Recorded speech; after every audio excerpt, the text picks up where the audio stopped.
real stories that still haunt the dark.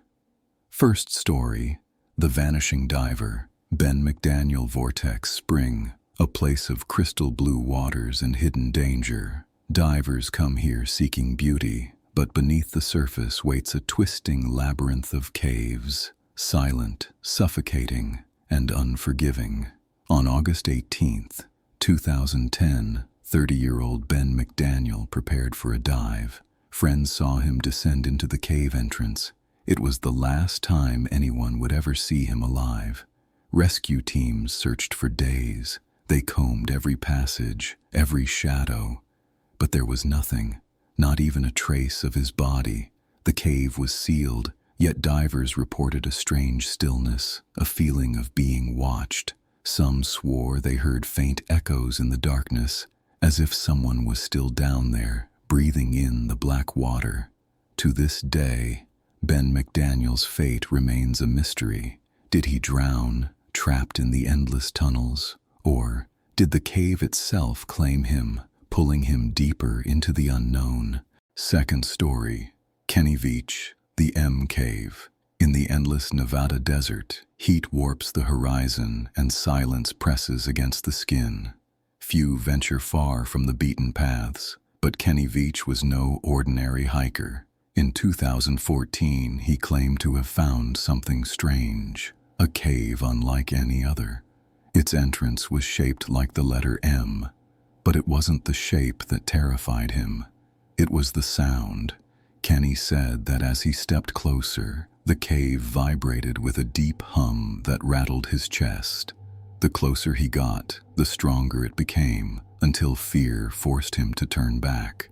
When he shared his story online, skeptics laughed. They told him to go back, to prove it, and Kenny agreed. On his second trip, he carried only a camera and a handgun. He searched the desert floor, retracing his steps, but the cave refused to appear. He filmed nothing. Then, one last time, Kenny set out again. November 10th, 2014. He never returned. Rescuers scoured the desert. After days of searching, they found his phone lying abandoned near an old mine shaft. No signs of struggle, no footprints leading away, just silence. The M Cave has never been found again. Some say it was a hallucination. Others whisper it was a military tunnel or something not of this earth. All that remains is an empty desert and the memory of a hiker who walked into nothing.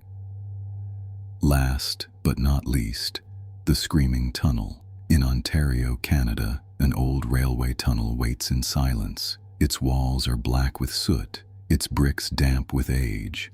To some, it's nothing more than an abandoned passage. To others, it is haunted ground.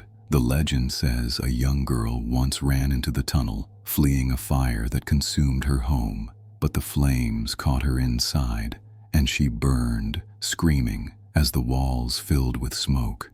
Ever since, locals claim that if you strike a match inside the tunnel, the flame will extinguish, and you'll hear her final scream echo through the darkness.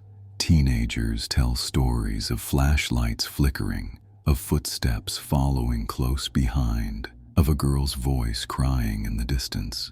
Some swear they've seen her figure, a small shadow, standing at the far end of the tunnel before vanishing into smoke. The place is cold, unnaturally so. Even in summer, the air inside feels wrong, heavy, watched.